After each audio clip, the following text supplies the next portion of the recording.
पढ़ना और बात है और सम्यक ठीक रीति से पढ़ना और बात है। लोग शास्त्र को पढ़ते हैं या प्रवचन को सुनते हैं केवल ये मान करके कि सामने वाले का काम सुनाना है, मेरा काम सुनना है, अथवा शास्त्र पढ़ने का हमने वचन गुरुओं को दे दिया है इसलिए शास्त्र पढ़ रहे हैं, तो पन्ना पलटते चलते हैं, उनके पल्ले कुछ नहीं पड़ता। संत कहते हैं पन्ने को पलटने से पल्ला नहीं पड़ेगा, पल्ले तभी पड़ेगा जब हम पन्नों के पलटने के साथ साथ मन को पलटना शुरू करेंगे।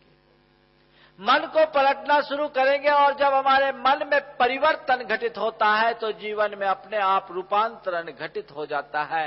मन का परिवर्तन सम्यक अधीत्य अर्थात ठीक रीति से अध्ययन करने पर ही संभव है। इसी का नाम है स्वाध्याय। एक द्रव्य स्वाध्याय है जो हम ग्रंथ से पढ़ते हैं और भाव स्वाध्याय है जो हम अपने चित्त के अंतर विश्लेषण से घटित करते हैं।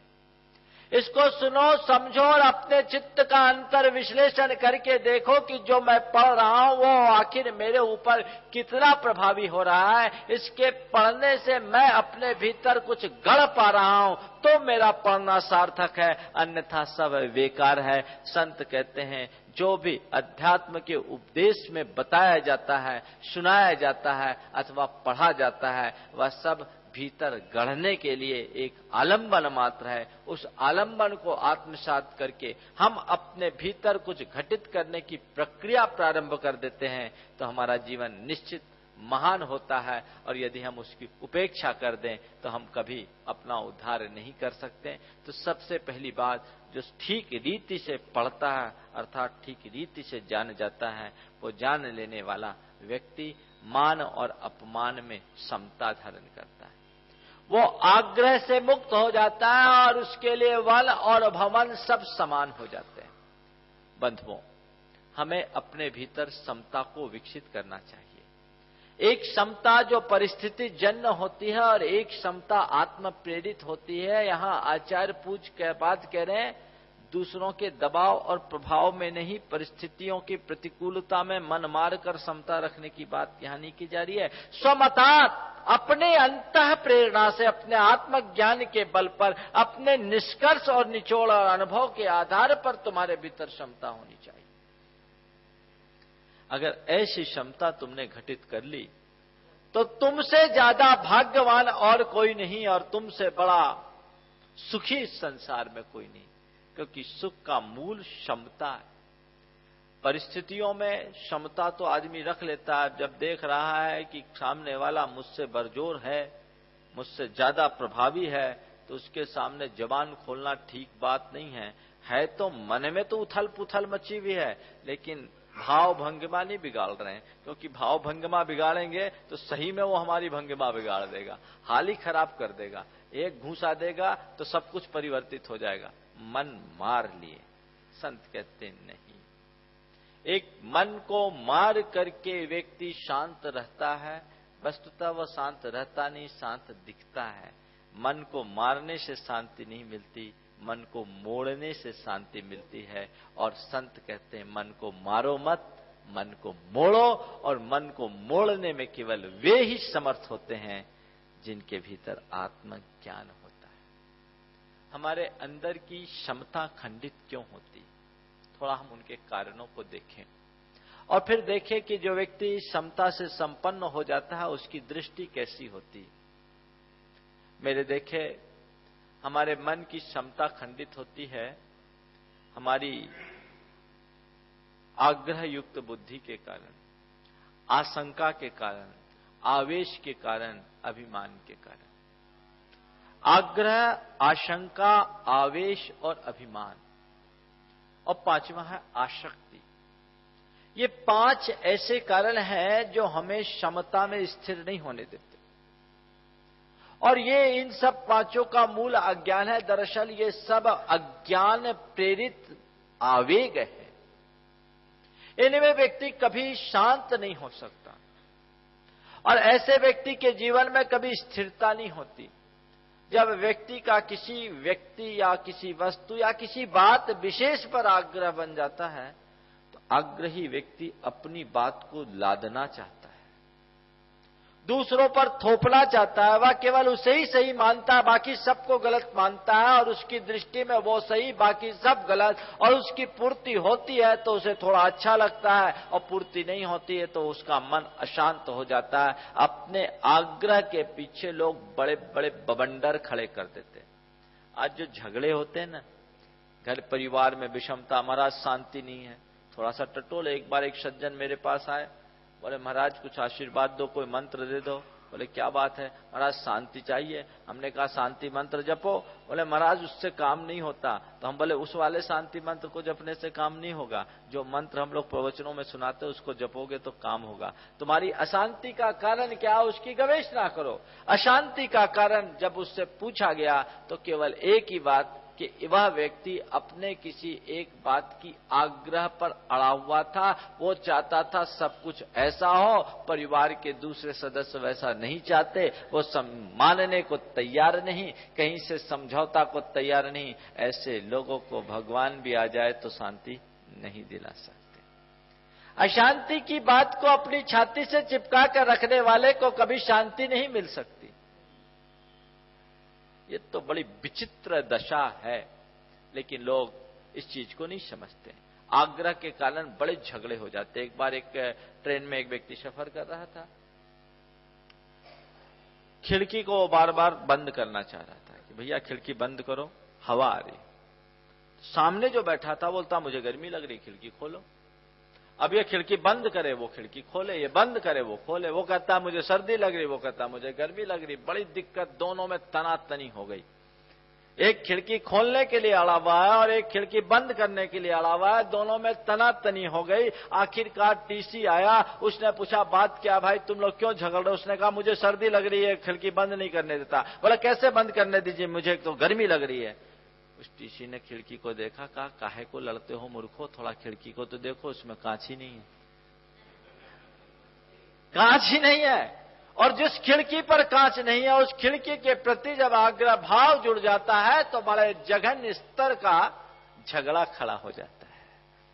सच में आज जो लोग लड़ रहे हैं वो ऐसी ही खिड़की के लिए लड़ रहे हैं जिसकी कांच नहीं, कांच नहीं है, लेकिन ये आग्रह है, वो देखने नहीं देता कि कांच है कि नहीं।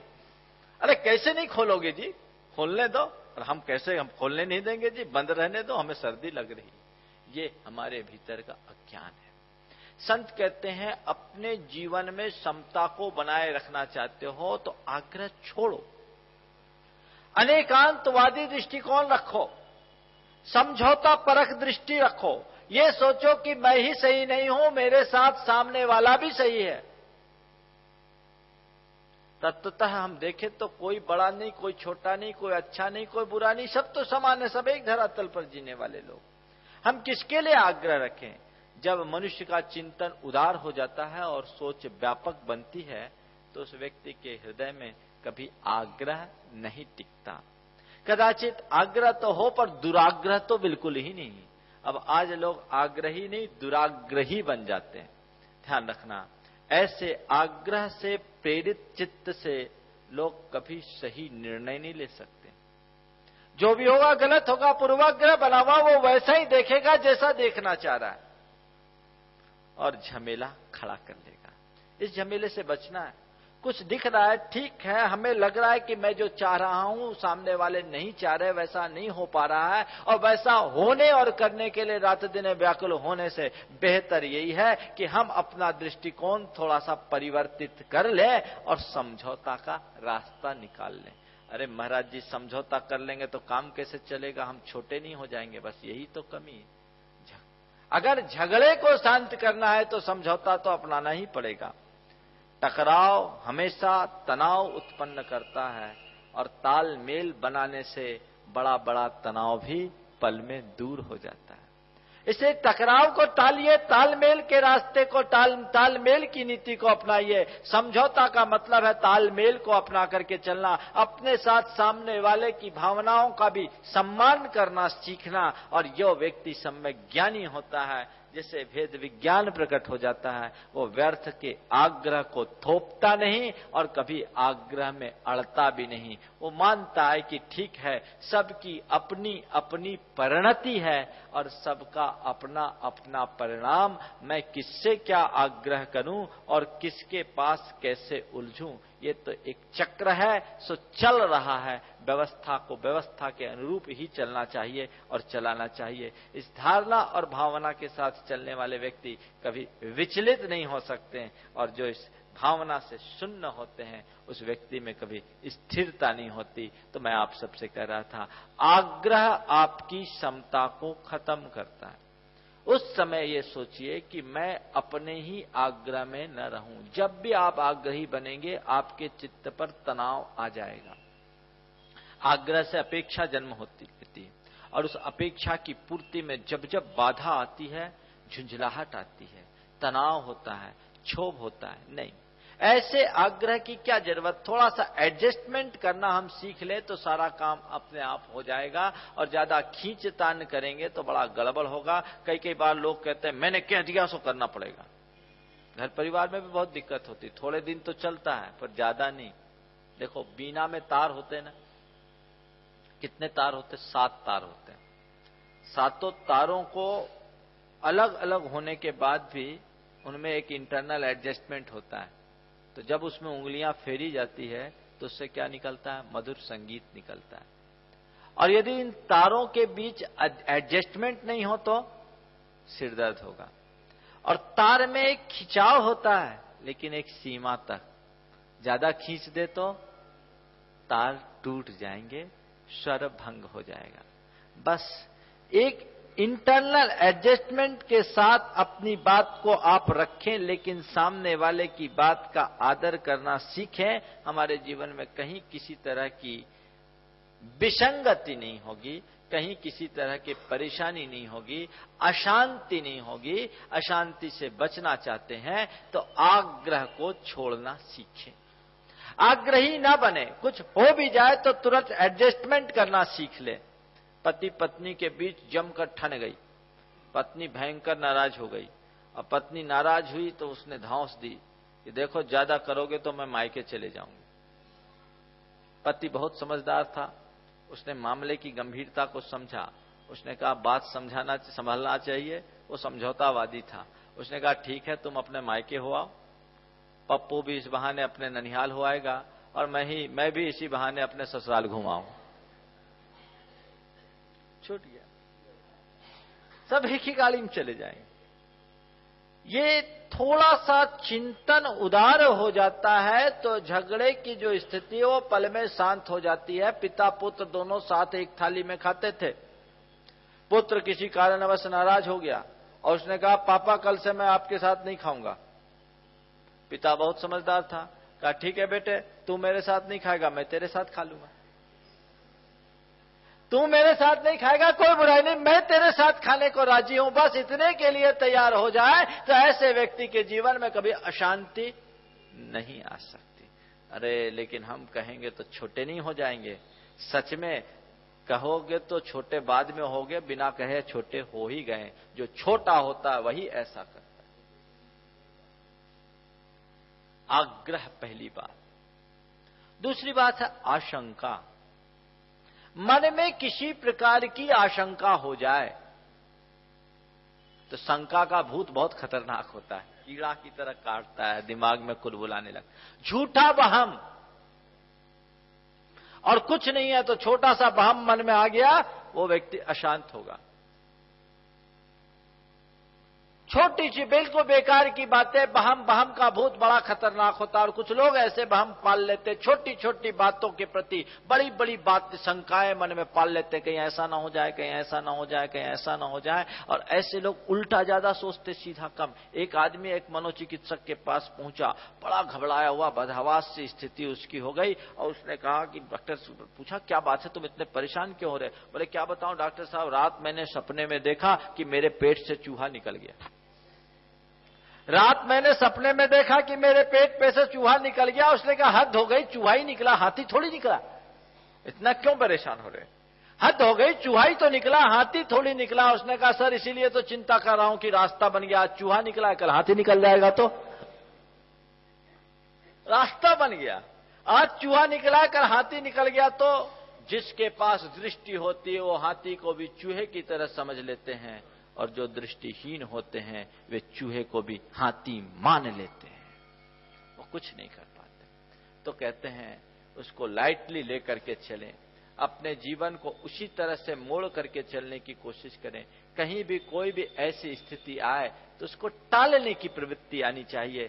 आशंका से मुक्त हो। मन में शंका होगी तो चिंता होगी, और चिंता होगी तो अशांति होगी, समता नहीं रह पाएगी। मेरे पास एक बार एक बहन आई। उस बहन के अंदर बहुत डिप्रेशन था। डिप्रेशन का कारण आप सुनोगे तो आश्चर्य पड़ जाओगे। तो क्या? कुछ नहीं, उसकी एक कोई फ्रेंड थी, उसको व्हाइट स्पॉट हो गया, और जब वो डॉक्टर के पास दिखाने गई तो डॉक्टर ने बोला ये व्हाइट स्पॉट तो आजकल किसी को भी हो सकता, ये व्हाइट स्पॉट तो किसी को भी हो सकता। उस बहन को ये लगा कि व्हाइट स्पॉट किसी को भी हो सकता तो कहीं मुझे ना हो जाए। अभी है कुछ नहीं, मुझे ना हो जाए तो फिर मेरा क्या होगा। अब लो, अब इसका क्या इलाज? ये आशंका है। आशंका में अशांति होगी। यदि उसे इतना बोध है कि जो जब जैसा होना होता सो होगा, मेरी चिंता करने से बीमारी जाएगी नहीं, और बिना पापोदय के बीमारी आएगी नहीं। जब मेरा पापोदय होगा तो एक पल में क्या हो जाए कहा नहीं जा सकता। कंचन वर्णी सनत कुमार चक्रवर्ती को कोढ़ी बनने में देर नहीं लगी, एक पल में। और किसका खेल कहते हैं? अभी देखो ना, अभी मुझसे कह रहे थे, मेरे साथ एक युवक आया, मैं अभी जंगल से निर्वृत्त होकर के आया, मुझे छोड़ करके गया, नीचे गिर पड़ा। किसका क्या क्या भरोसा? हालांकि ठीक हो जाएगा, ऐसे चिंता मत करो। लेकिन कहने का तात्पर्य यह है कि जिस मनुष्य को इस बात का विश्वास होता है, पता रहता है, वो कभी इस तरह की आशंकाओं से ग्रसित नहीं होता, और ऐसी परिस्थितियों में कभी विचलित भी नहीं होता। अपने आप को अविचल बनाए रखना चाहते हो तो बस सुख दुख संयोग वियोग में समता बनाओ, और समता बनाए रखने के लिए शंका को विदाई दो। शंका दिमाग में घुसने ही मत दो। ये चिंता का बीज है। चिंताएं बाद में होती, शंका पहले होती। इसलिए दूसरे नंबर पर मैंने कहा आपसे कि आशंका से बचिए। आग्रह और आग्रह के बाद आशंका, ये बड़ा खतरनाक तत्व है। इसको दूर करना है, और आशंका मुक्त तो वही हो सकता है जो वस्तु की व्यवस्था को जानता है। जानता है कि जो जब जैसा होना होता है, संयोग वियोग उसी के अनुरूप होता है। हम केवल निमित्त हो सकते हैं, व्यवस्था को परिवर्तित नहीं कर सकते हैं। बस इतनी बात ध्यान में रखो। और आत्मज्ञान से संपन्न व्यक्ति को तो ये सब फर्क पड़ता ही नहीं। वो ये जानता है, इस धारणा में जीता है कि आत्मा का तो कभी कोई बिगाड़ होना ही नहीं। अगर बिगाड़ भी होगा तो किसका होगा? शरीर का होगा। शरीर आश्रित भाव बनते हैं और बिगड़ते हैं। आत्मा में आज तक कोई परिवर्तन नहीं हुआ। इसे शस्त्र से काट देने के बाद भी कोई फर्क नहीं पड़ेगा। इसका छेदन भेदन कर दिया जाए तो भी फर्क नहीं पड़ेगा। इसे आग में जला दिया जाए तो भी फर्क नहीं पड़ेगा। इसे पानी में गलाने की कोशिश की जाए तो भी नहीं गलेगा। वह तत्व हमारा भीतर का, वो मैं हूं, तो मेरे भीतर तो कोई परिवर्तन होना ही नहीं है। वह अजर अमर अविनाशी आत्म तत्व है। जिस मनुष्य के भीतर ऐसी गाढ़ धारणा बन जाती है वो विचलित नहीं होता, और जिसके अंदर ऐसी धारणा नहीं वो व्यक्ति कदम कदम पर विचलित होता जाता है। इसलिए ऐसी धारणा को पुष्ट करके अपने आत्मज्ञान के बल पर हम अपनी इस आशंका को निर्मूल करने का लक्ष्य बना करके चले, आशंका को नष्ट करने की कोशिश करें, तो देखें जीवन में कितना ज्यादा आनंद आता है। तीसरी बात जो हमारे मन की शांति या समता को खंडित करती है वो है आवेश। आवेश में व्यक्ति कभी शांत नहीं रह सकता। कुछ लोग बहुत जल्दी आवेश में आ जाते हैं, कहते हैं ना आपा खो देते हैं। आवेश में आपा खो देने का मतलब मनोमस्तिष्क का असंतुलित हो जाना। सुख और शांति की अनुभूति के लिए मनोमस्तिष्क का स्थिर होना बहुत जरूरी है। जिसका मनोमस्तिष्क असंतुलित है, उसके पास अपार वैभव और साधन भी हो तो शांति नहीं हो सकती। एक पागल आदमी जो मान लो करोड़पति अरबपति भी हो, उसके इर्द गिर्द सब चीजें हों, लेकिन क्या उसका वो सुख भोग सकता है?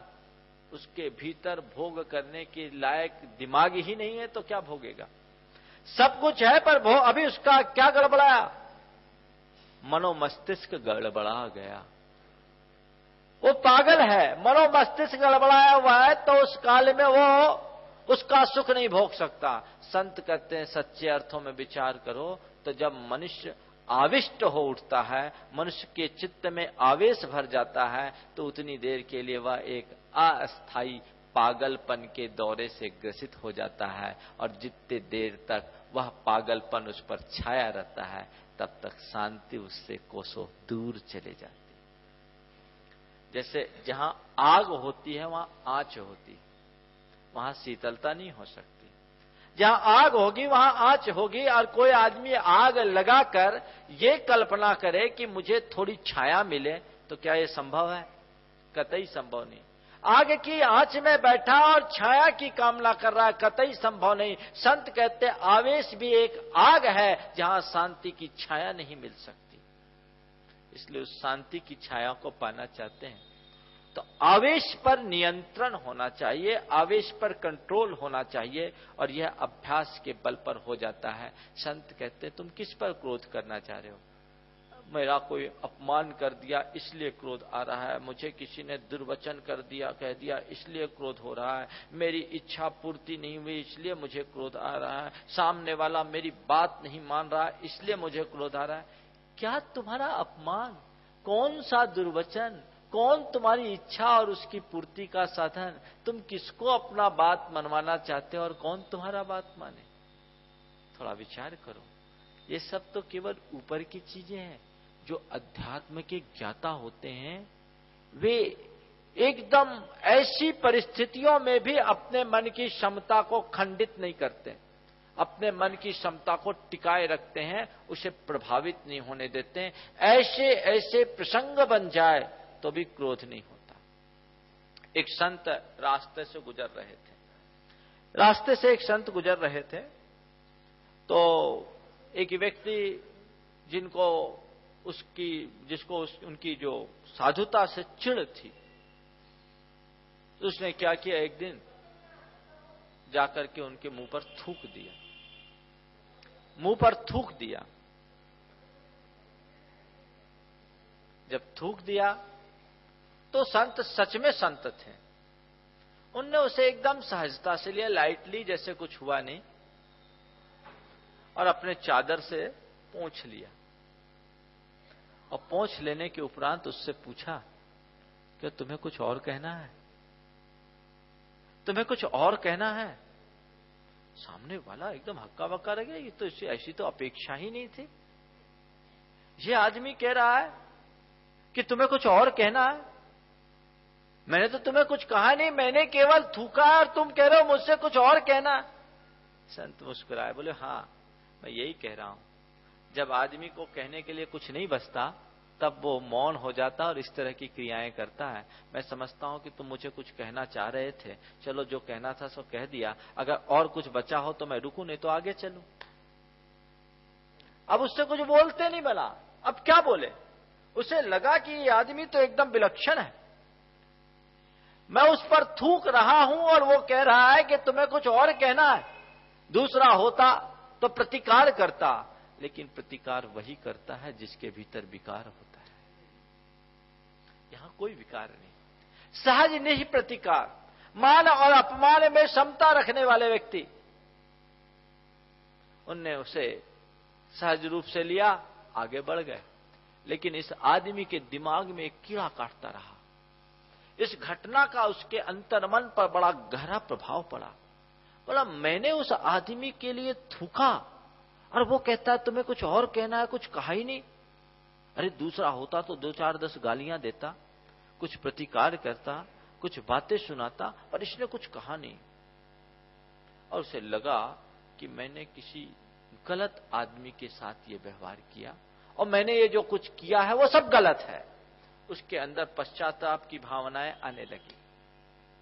अगले दिन जब वो संत फिर उधर से गुजरे तो अब की बार आया और चरणों में पड़ गया, चरणों में पड़ गया और चरण पकड़ करके एकदम रोने लगा। आंसुओं से उनके चरण धो दिए, उसके मुख से कोई शब्द नहीं फूटे।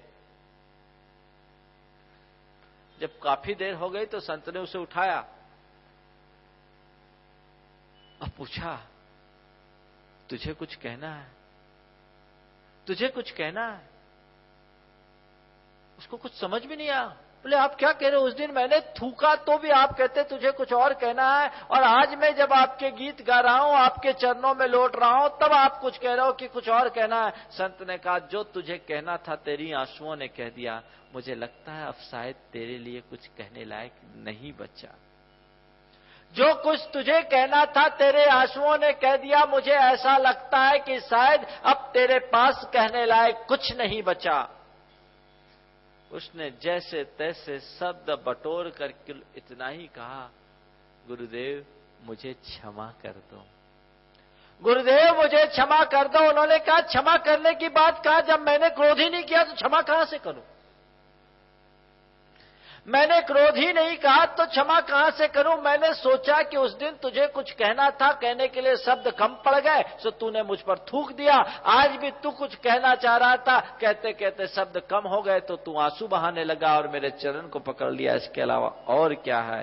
पर मैं न तेरी बातों से उस समय प्रभावित था, न अब प्रभावित हूं। मेरे अंदर कोई क्षोभ ही नहीं, तो क्षमा कहा। ये परिणति मान अपमान में क्षमता की है। जो मनुष्य आवेश को शांत कर लेता है, वो मान अपमान में अपने आप समता धारण कर लेता है। चौथा है अहम। अहंकार बड़ा खतरनाक तत्व है। छोटी छोटी बातों में हमारा अहम हमारे आड़े आता है और वो हमें विचलित कर डालता है। किसी ने कुछ कह दिया, अच्छा उसने मुझे ऐसा कह दिया, ये बात ठीक नहीं। बड़ा खतरनाक। देखो, एक अहम से भरा व्यक्ति होगा और एक विनम्र चित्त व्यक्ति होगा। अहंकारी व्यक्ति छोटी छोटी बातों में बड़ा बड़ा बवंडर खड़ा कर देता है, और विनम्र व्यक्ति बड़े से बड़े बवंडर को भी सहजता में ले लेता है और शांत कर देता है। वो विचलित नहीं होता। देखिए, एक उदाहरण बताता हूं। जैसे किसी व्यक्ति ने आपसे कहा कि आप ठीक आदमी नहीं हो, आपने ठीक नहीं किया, कोई काम आपने किया, आपने अपनी टाइम ठीक किया, लेकिन अगर किसी आदमी ने आप पर चार्ज लगाया कि आप बड़े गंदे आदमी हो, अगर आपका चित्त अभिमान से ग्रसित होगा तो आप कहोगे, तमीज से बात करो जी, क्या बकते हो, मैं गंदा कहते हो, अपने गिरेबान में झांको पहले। अभिमानी आदमी की ये प्रतिक्रिया होगी। और अगर विनम्रता होगी तो आप उससे बिल्कुल विचलित नहीं होगे। आप कहोगे, ठीक कहते हो सकता है, यद्यपि मैंने जो भी किया है सोच समझ करके किया है, पर हो सकता है कि कुछ गलत हो गया हो, मैं गंदा होऊंगा, आपकी नजर में गंदा होऊंगा, लेकिन अब मैं अपने आप को बेहतर बनाने की कोशिश करूंगा। आपकी नजर में गंदा होऊंगा, लेकिन अब मैं अपने आप को बेहतर बनाने की कोशिश करूंगा। अपनी नजर में मैं अपने आप, आपकी नजर में मैं गंदा होऊंगा, लेकिन अपने आप को बेहतर बनाने की कोशिश करूंगा। जिस व्यक्ति के अंदर ऐसी विनम्रता होगी, उसको कोई कितनी भी बड़ी बात कह दे, उसके भीतर प्रतिक्रियाएं नहीं होगी। जबकि अभिमानी व्यक्ति के लिए आलोचना की बात तो बहुत दूर की है, आलोचना की बात तो बहुत दूर की बात है। यदि उसकी प्रशंसा में भी थोड़ी कमी हो जाए, जितनी वो अपेक्षा रखी हो और उसकी प्रशंसा में थोड़ी कमी हो जाए, तो खौल जाएगा। मैं एक व्यक्ति को जानता हूं, बड़ा अभिमानी व्यक्ति था। तो उसने, हमारे सानिध्य में एक कार्यक्रम चल रहा था, तो संयोजक को उनने अपना पूरा परिचय लिख करके भेजा अपनी लाइन से कि मुझे बुलाया जाए तो मेरी पूरी जो डिग्निटी है उसको मेंटेन करते हुए और मेरी जितनी भी उपाधियां हैं वो सब बोले। अब चूंकि कार्यक्रम बहुत टाइट था, संयोजक समझदार था, उसने कहा इतनी फालतू की बात रामायण जनता को सुनाने से क्या फायदा। तो उन्होंने सीधे सीधे सामने वाले का नाम लेकर के बुला दिया और बाकी चीजें एक तरफ कर दी। वो खौल गए, बोले अच्छा बहुत बड़ा आदमी हो गया, अभी मैं देखता हूं। उस आदमी के प्रति दुर्धारणा बना ली। उस आदमी को वहां अवसर पाने का सुख नहीं मिला, उसको ठीक ढंग से सम्मान नहीं मिला उसकी नजर में, जबकि बहुत विनम्रता से आमंत्रित किया गया था। लेकिन उसे ऐसा लगा जैसे कि मुझे ठीक ढंग से सम्मान नहीं मिला है, और वो खौल गया। अभिमान ऐसी ही चीज है, वो तुम्हारी शांति को नहीं टिकने देगा। जो अभिमानी होगा वो अशांत बना रहेगा। अभिमान के साथ अशांति जुड़ी ही रहती है। इसलिए वो मान अपमान में क्षमता को रखना चाहते हो तो अभिमान से बचो। ये चौथी बात मैंने आप सबसे की। ये अभिमान को एक तरफ करो, गौण करो। एक सामान्य आदमी की तरह अगर हम जीना शुरू कर देते हैं तो फिर हमारे लिए ऐसी स्थिति कभी बन ही नहीं सकती। अब पांचवी बात है आसक्ति। जहां आसक्ति होगी वहां विषमता होगी, वहां अशांति होगी।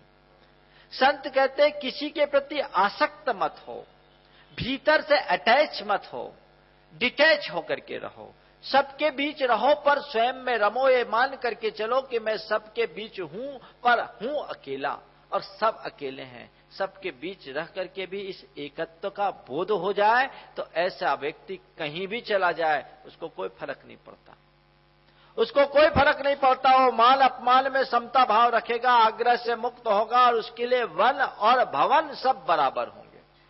वो कहेगा ठीक है, किसी से अटैच ही नहीं तो फिर क्या है। जब हमने किसी को पकड़ा ही नहीं तो छोड़ना कहां। पकड़ोगे तो छोड़ने में कष्ट होगा, जुड़ोगे तो बिछुड़ने में कष्ट होगा।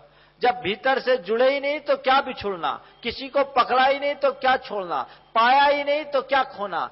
ये ध्यान में बैठा के रखना है कि जो हमारे भीतर का निजी तत्व है उसका अंश मात्र भी नष्ट नहीं हो सकता। और ये भी ध्यान रखना जो तुम्हारा निजी तत्व है उससे बाहर का एक परमाणु मात्र भी तुम ग्रहण नहीं कर सकते। जो तुम्हारा है वही तुम्हारे लिए है और वही पर्याप्त है, वही तुम्हारी दुनिया है। बाकी बाहर की जितनी भी चीजें और बातें हैं वो महज संयोग है और संयोग रहते हैं। वो आज है कल रहे न रहे, इनको प्राप्त करने में बहुत ज्यादा हर्ष नहीं और खो देने में बहुत ज्यादा व्याकुलता नहीं। ऐसी स्थिर चित्तता जिस व्यक्ति के जीवन में बन जाती है वो हर स्थिति में प्रसन्न बना रहता है। इन 5 बातों से अपने आप को बचाना है तो इन 5 बातों में मूल बात है आत्मज्ञान।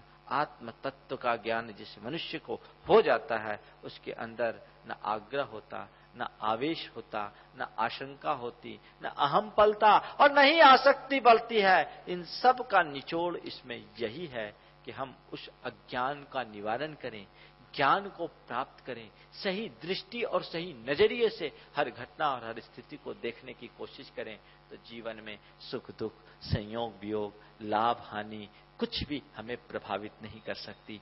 बंधुओं, एक बात ये ध्यान में रख करके चलना, दुनिया हमारे हिसाब से नहीं चल सकती, हमें दुनिया की व्यवस्था के हिसाब से चलना पड़ेगा। अज्ञानी व्यक्ति की यही मंशा होती है कि सब कुछ उसके हिसाब से चले, और जब हिसाब में कुछ गड़बड़ी होती है तो उसका चित्त अशांत होता है। उसके हिसाब किताब से कोई भी व्यवस्था बिगड़ती है तो उसका चित्त अशांत होता है। संत कहते हैं ध्यान रखना, तुम अपने अनुरूप संसार की व्यवस्था बनाने की कोशिश करोगे तो सदैव अशांति को भोगने के लिए अभिशप्त रहोगे, और संसार की व्यवस्था के अनुरूप अपने को ढालोगे तो तुम्हारे जीवन में कभी अशांति नहीं आ सकती।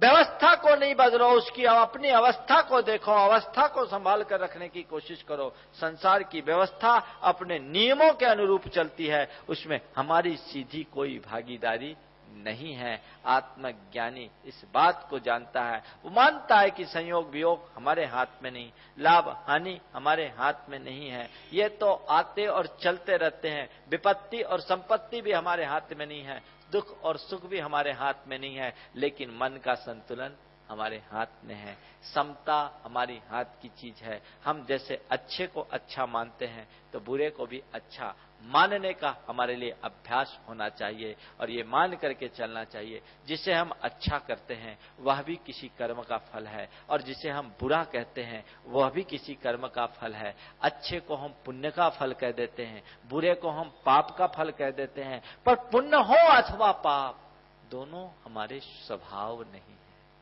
बस इस बात को धारणा में रखो। दोनों आत्मा से बाहर की चीजें हैं, दोनों अस्थायी हैं। पुण्य भी किसी का स्थायी नहीं और पाप भी किसी का स्थायी नहीं। लेकिन लोगों की दृष्टि तो देखिए, पुण्य का फल भोगने के लिए तो पागल बन जाते हैं और पाप का प्रकोप आता है तो एकदम विचलित हो उठते हैं। संत कहते हैं ऐसा करने से क्या होगा, दृष्टि दोनों पर तुम्हारी सम बनी रहनी चाहिए। एक राजा का एक गुलाम था। वो गुलाम जो कभी राजा का गुरु बन गया। गुलाम भी गुरु बन सकता है यदि उसके भीतर दृष्टि हो तो। राजा जो कहता वो करता। एक दिन राजा और वो गुलाम वन भ्रमण के लिए गए। रास्ते में भटक गए। भटकते भटकते राजा के जितने भी सैनिक थे सब इधर उधर हो गए। केवल राजा और उसका गुलाम साथ रहा। राजा उस गुलाम को चाहता भी बहुत था। भूख लगी तो वहां एक पेड़ पर एक फल लगा हुआ था, केवल एक फल। राजा ने उसे तोड़वाया और तोड़ने के बाद उसने उसे उसके फांके किए। फांके करने के बाद गुलाम को दिया कि ले तू खा। गुलाम ने उसे खा लिया और गुलाम ने खाया और कहा कि प्रभु जी एक फांकी और देंगे। राजा को बड़ा आश्चर्य हुआ कि आज तक इसने मुझसे कुछ मांगा नहीं, आज क्यों मांग रहा है। उन्होंने दे दिया। 4 टुकड़े उसने किए थे, एक पहले दे चुका था, दूसरा उसने मांगा एक देंगे, राजा ने दे दिया। फिर तीसरा उससे मांगा कि एक और देंगे, तो तीसरा भी वो ले लिया। फिर उसने कहा आप एक और देंगे। अब तो राजा बिल्कुल क्षुब्ध हो गया, ये तो बिल्कुल आज बिल्कुल ऐसी स्थिति बारा, भूख मुझे भी जोर से लग रही है और ये मांग करके ले रहा, आज तक कभी मांगा नहीं, मैंने इसे 3 हिस्सा दे दिया, चौथा हिस्सा क्यों लोगे, मैं नहीं दूंगा। राजा तमतमा करके उसे अपने मुंह में डाला और मुंह में डाला तो इतना कड़वा कि बर्दाश्त से बाहर उसने उगल दिया और थू थू करने लगा। राजा उसे उगला और थू थू करने लगा और सामने बैठे गुलाम से कहा कि हद हो गई, इतना कड़वा फल और तुमने मुझसे 3 बार मांग के खा लिया, आखिर ये क्या मामला है। तुमने पहली बार मना क्यों नहीं किया, पहली बार मना क्यों नहीं किया। उस गुलाम ने जो बात कही वो आप सबको ध्यान देने लायक है। उसने कहा हुजूर मैंने सोचा जो राजा रोज अपने हाथों से मुझे मीठे फल खिलाता है, एक दिन कोई कड़वा आ गया तो क्या बुरा है, और मैंने सोचा जितना कड़वा है वो मैं ही खा लूं ताकि आपको कोई कड़वा खाने का मौका न मिले। बंधुओं ये एक दृष्टि है। बस मैं आपसे इतना ही कहता हूं, जब जीवन में कोई कड़वा प्रसंग आए तो उसको भी उतने ही उमंग से स्वीकार कर लो कि जो मीठा देता है उसे कड़वा देने का भी हक है, और अगर मन तैयार हो जाए तो कड़वे में भी मिठास की अनुभूति होगी। अगर मन तैयार हो जाए तो कड़वे में भी मिठास की अनुभूति होगी, और मन को हम तैयार नहीं कर पाए तो मीठा भी कड़वा दिखेगा। बस सार यही है। इसलिए मैं आपसे कहता हूं कि सारे उपदेश का सार क्षमता है, जो आज निचोड़ के रूप में हमें आचार्य कह रहे हैं, उस क्षमता को हम प्राप्त करें। आचार्य कुंद कुंद कहते हैं, किम काहदि वनवासो काय किलेशो विचित्र उवासो अध्ययन मौन पहुदी समदा रहिदस्य शमनस्य। कि तुम्हारा वनवास किस मतलब का, तुम्हारे द्वारा किया गया बड़ा बड़ा तपानुष्ठान किस मतलब का, तुम्हारे द्वारा किए गए बड़े बड़े उपवास किस मतलब के, तुम्हारे द्वारा किया गया अध्ययन किस काम का, यदि तुम्हारे भीतर क्षमता नहीं है तो। हमारे गुरु महाराज ने इसका बहुत अच्छा अनुवाद किया। मासोपवास करना तन को तपाना, मासोपवास करना वनवास जाना, आतापनादि तपना तन को तपाना। सिद्धान का मनन चिंतन और मौन धरना, ये व्यर्थ हैं श्रमण के बिन साम्य पाना। सब कुछ कर लो और ये नहीं पाए तो सब निरर्थक, और ये पा लिए तो किसी को करने की कोई जरूरत ही नहीं। हम धर्म करते हैं, कर्म करते हैं, धार्मिक क्रिया अनुष्ठान करते हैं, हम ये देखें कि हम अपने मानसिक क्षमता को बढ़ाने में कितने सक्षम हुए हैं, हम अपने परिणामों को स्थिर बनाने में कितने सफल हुए हैं। यदि हमारे अंदर संयोग में वियोग में, लाभ में हानि में, पाने में खोने में स्थिरता बनी रहे, सुख और दुख में समता कायम करने में हम सक्षम हो गए, तो हमसे ज्यादा भाग्यशाली और कोई दूसरा नहीं हो सकता। हमारे भीतर वही क्षमता अभिव्यक्त हो और हम अपने जीवन का कल्याण कर सके। इसी शुभ भावना के साथ आज इष्टोपदेश ग्रंथ के समापन की बात करते हुए मैं अपनी वाणी को विराम दे रहा हूं। बोलिए परम पूज्य आचार्य गुरुवर श्री विद्यासागर जी।